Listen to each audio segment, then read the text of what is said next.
Hey everybody, this video is called Absalom's Rebellion, and today we're going to continue our pass-through study, take a week off from topical Saturdays, and we're going to continue our study here in the book of 2 Samuel, chapter 15, looking at the rebellion of David's son, Absalom. So, chapter 15, verse 1 through 6, it says, "After this it happened that Absalom provided himself with chariots and horses, and 50 men to run before him. Now Absalom would rise early and stand beside the way to the gate. So it was, whenever anyone who had a lawsuit came to the king for a decision, that Absalom would call to him and say, 'What city are you from?'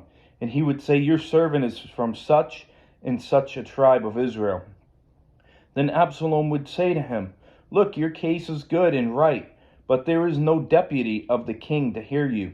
Moreover, Absalom would say, 'Oh, that I were made judge in the land, and everyone who has any suit or cause would come to me. Then I would give him justice.' So it was, whenever anyone came near to bow down to him, that he would put out his hand and take him and kiss him. In this manner Absalom acted toward all Israel who came to the king for judgment. So Absalom stole the hearts of the men of Israel." So after the reconciliation, Absalom possessed the symbols of royalty. In public hearings, they would always be conducted in the early mornings in the court held outside of the city gates. And Absalom, we see that he positioned himself there to win favor. And because King David was busy with other matters, and he was tied up with other affairs such as wars, King David was also aged at this point, and many matters were left unresolved, and that built a deep feeling of resentment among the people. And Absalom, he used that situation to undermine his father. He takes what's the word I'm trying to think of? He takes the opportunity to undermine his father by gratifying all that he could do with a favorable settlement and showing them with warm kindness. And therefore, we see that Absalom, he won the people to himself without them knowing his wicked ambition. And Absalom was not considered a man of the people. Naturally, he saw himself higher than the people. And Absalom's cunning campaign worked as he became more popular and trusted than David. And in verses 7 through 10 it says, "Now it came to pass after 40 years that Absalom said to the king, 'Please let me go to Hebron and pay the vow which I made to the Lord. For your servant took a vow while I dwelt at Geshur in Syria, saying, If the Lord indeed brings me back to Jerusalem, then I will serve the Lord.' And the king said to him, 'Go in peace.' So he arose and went to Hebron. Then Absalom sent spies throughout all the tribes of Israel, saying, 'As soon as you hear the sound of the trumpet, then you shall say, Absalom reigns in Hebron.'"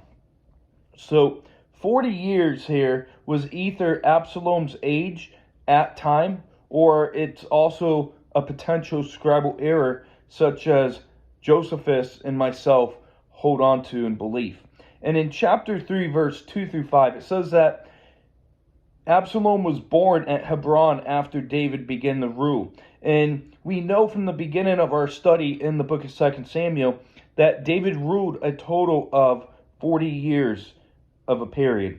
And the better reading is 4, and the 4-year period began either with Absalom's return from Geshur or with his reconciliation with David. And Absalom, he said that he made a vow while in Geshur that if he was to be restored to Jerusalem, then he would offer a sacrifice of thanksgiving in Hebron. And that's where sacrifices were to be made before the temple was built. And David, who always encouraged such religious devotion, he gave his consent. In Absalom, we see that he committed treason under the appearance of worship. And "go in peace" is David's last words to Absalom's. And it's kind of ironic to have those as last words. And upon hearing those words from his father, we see that Absalom carries the plot to overthrow his father's kingdom. In verse 11 and 12 says, "And with Absalom went 200 men invited from Jerusalem, and they went along innocently and did not know anything. Then Absalom sent for Ahithophel, the Gileonite, David's counselor from his city, from Giloah,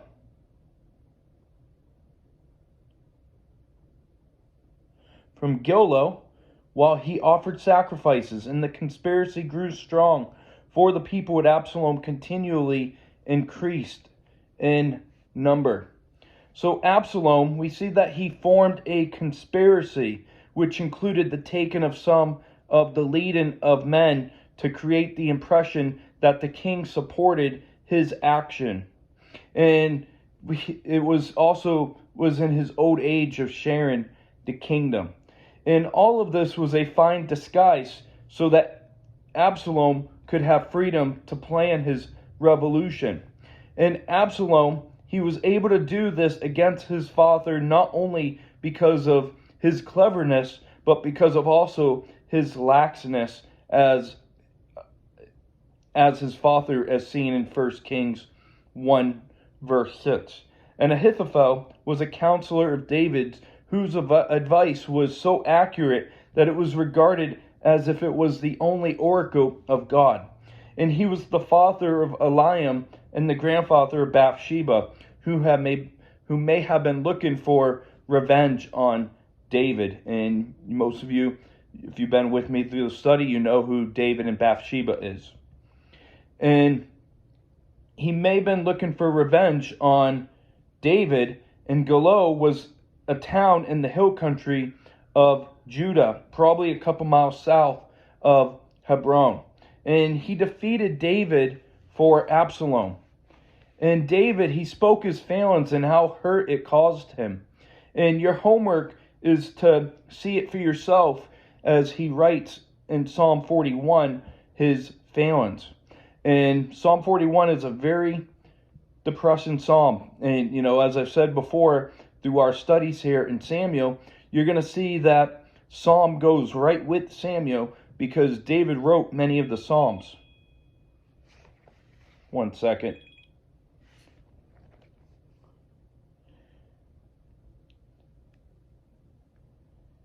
And once some started going to Absalom's side, more and more were encouraging to go. And momentum for divisions builds because others were doing it. In verse 13 through 18, it says, "Now a messenger came to David, saying, 'The hearts of the men of Israel are with Absalom.' So David said to his servants who were with him at Jerusalem, 'Arise and let us flee, or we shall not escape from Absalom. Make haste to depart, lest he overtake us suddenly and bring disaster upon us, and to strike the city with the edge of the sword.' And the king's servants said to the king, 'We are your servants, ready to do whatever my lord the king commands.' Then the king went out with all his household after him. And the king left 10 women, concubines, to keep the house. And the king went out with all the people after him and stopped at the outskirts. Then all his servants passed before him, and all the Cherethites, all the Pelethites, and all the Gittites, 600 men who had followed him from Gath, passed before the king." And David's escape from Absalom is remembered in Psalm chapter 3. And because he wanted to preserve the city, he had beautified and not have a war there. And since he felt that he could find greater support in the country, we see that David left the city with all his household and personal guards. And remember, the Cherethites and the Pelethites were foreign mercenaries, soldiers of King David. And the Gittites were mercenary soldiers from Gath, the Philistines. And the writer emphasized that David was king despite of Absalom's treachery. And David was in pain when he wrote Psalm 55 as well as Psalms chapter 61 through 63 during this period of time. In verse 19 through 23 says, Then the king said to Ittai the Gittite, Why are you also going with us? Return and remain with the king, for you are a foreigner and also an exile from your own place. In fact, you came only yesterday. Should I make you wander up and down with us today? Since I go, I know not where. Return and take your brethren back. Mercy and truth be with you. But Ittai answered the king and said, As the Lord lives, and as my lord the king lives, surely in whatever place the Lord the king shall be, whether in death or in life, even there your servant will be. So David said to Ittai, Go and cross over. Then Ittai the Gittite and all his men and all the little ones who were with him crossed over. And the country wept with a loud voice, and all the people crossed over. The king himself also crossed the brook Kidron, and the people crossed over toward the way of the wilderness. And so the commander of the Gittites, who had only recently joined David, in spite of David's words, we see that he displayed his loyalty by going exile on him. And Ittai's later appointment as commander of 1/3 of the army was David's way of expressing appreciation for his loyalty. And Kidron was from familiar valley running north and south along the eastern side of Jerusalem. It separated the city from the Mount of Olives. And David, he called Absalom king, showing that he would not cling to the throne. In verse 24 through 29 says, There was Zadok also and all the Levites with him, bearing the ark of the covenant of God. And they set down the ark of God, and Abiathar went up until all the people had finished crossing over from the city. Then the king said to Zadok, Carry the ark of God back into the city. If I find favor in the eyes of the Lord, he will bring me back and show me both it in his dwelling place. But if he says thus, I have no delight in you, here I am, let him do to me as seemed good to me. The king also said to Zadok, the priest, Are you not a seer? Return to the city in peace, and your 2 sons with you, Ahimaaz your son, and Jonathan the son of Abiathar. See, I will wait in the plains of the wilderness until word comes from you to inform me. Therefore Zadok and Abiathar carried the ark of God back to Jerusalem, and they remained there. And so we see that they brought the ark to comfort David with the assurance of God's blessing. But he saw that as placing more confidence in the symbol than in God, and he sent it back. And David knew that the possession of the ark did not guarantee God's blessing, and that the plains of the wilderness was probably the region in the western bank of the Jordan River. And we see that David, he trusted in God and not the ark of the covenant. And David, he submitted to God with an active submission, not a passive one. And we see that David was humble in that he knew that God was with him and dealt with them righteously. And David recognized Zadok as a prophet.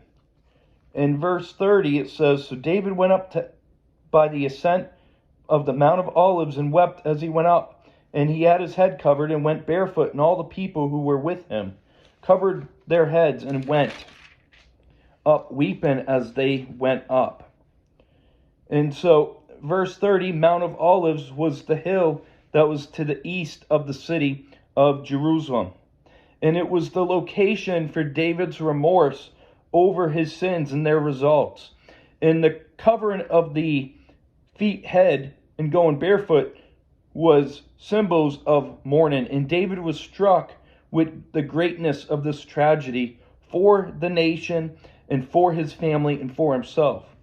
And some may argue that God let David off easy as he deserved the death penalty for his sins back in chapters 11 through 13, where he went under the act of murder and adultery. And thank God for his grace and forgiveness in the heart of his redeemed.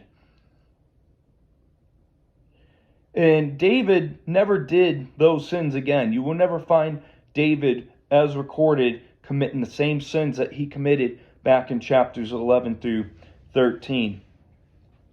In verse 31 through 37, to wrap up the chapter here, it says, Then someone told David, saying, Ahithophel is among the conspirators with Absalom. And David said, O Lord, I pray, turn the counsel of Ahithophel into foolishness. Now it happened when David had come to the top of the mountain where he had worshipped God, there was Hushai the Archite coming to meet him with the robe torn and dust in his head. David said to him, If you go on with me, then you will become a burden to me. But if you return to the city and say to Absalom, I will be your servant, O king, as I was your father's servant previously, so I will now be your servant. Then you may defeat the counsel of Ahithophel for me. Also, and you do not have Zadok and Abiathar the priests with you there. Therefore it will be that whatever you hear from the king's house, you shall tell Zadok and Abiathar the priests.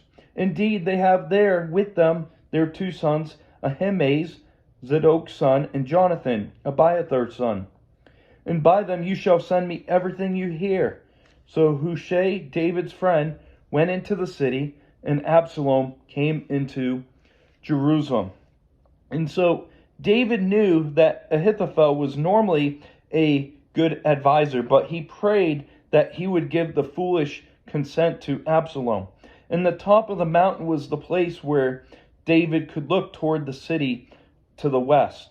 And Hushai was of the clan of the Archites, who lived in the Ephraim on the border with Manasseh and served as an official counselor to Jerusalem and attach himself to Absalom as a counselor. And his mission was to contradict the advice of Ahithophel in chapter 17, verse 5 through 14, as we're going to study next week, and communicate Absalom's plans to David in chapters 17 and 18 next week. And David, despite his circumstances, he could go on to worship God. And so to wrap up our study today, we looked at Absalom's stealing of the hearts of the men of Israel deceptively, as we see that he plans to commit an insurrection or to overthrow David's kingdom. And divisive people, they are always the same today as it were back with Absalom. And divisive people, they don't see themselves as divisive. If you went up to a divisive person and ask them, do you think you're divisive? They're most likely going to say no.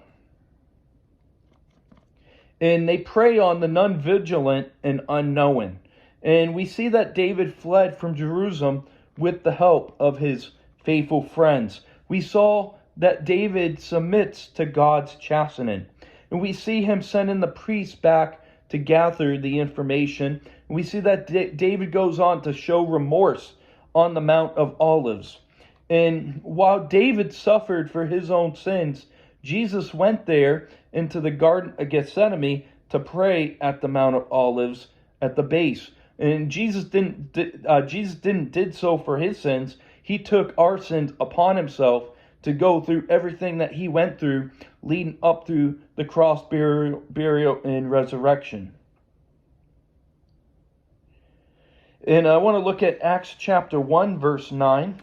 And I know I posted this yesterday as a little devotion on it. But, today's reading is a little bit of a different focus than yesterday's post. So Acts chapter 1, verse 9 through 11, it says, Now when he had spoken these things, while they watched, he was taken up, and a cloud received him out of their sight. And while they looked steadfastly toward heaven as he went up, behold, two men stood by them, in white apparel, who also said, Men of Galilee, why do you stand gazing up into heaven? This same Jesus who was taken up from you into heaven will come in like manner as you saw him go into heaven. In verse 12, Then they returned to Jerusalem from the mount called Olivet, which is near Jerusalem, the Sabbath day journey. And so this was also where Jesus ascended into heaven. In the chapter, it ends with David hearing Ahithophel's defection to Absalom. And Absalom came into Jerusalem as a cunning, wicked rebel, while David came into Jerusalem as a brave, noble conqueror. And I want to look at one more passage, Matthew chapter 21, and verse 4 through 10. And it says here, all this was done that it might fulfill what was spoken by the prophet, saying, tell the daughter of Zion, behold, your king is coming to you, lowly, and sitting on a donkey, a foal of a donkey, or a foal of a donkey. So the disciples went and did as Jesus commanded them. They brought him the donkey and the coat, laid their clothes on them, and he set him on them. And a very great multitude spread their clothes on the road. Others cut down branches from the trees and spread them on the road. Then the multitudes who went there and those who followed cried out, Hosanna to the Son of David. Blessed is he who comes in the name of the Lord. Hosanna in the highest. Verse 10, and when he had come into Jerusalem, all the city was moved, saying, who is this? In verse 11, so the multitude said, this is Jesus, the prophet from Nazareth of Galilee. And so we see that Jesus came into Jerusalem as a servant king himself. And that's going to wrap up our study for today. We'll see you this upcoming week on, I believe, Wednesday, as we're going to be looking at Ziba's, whatever you want to call them, deception. So I hope you have a great rest of your weekend. God bless. We'll see you this upcoming week.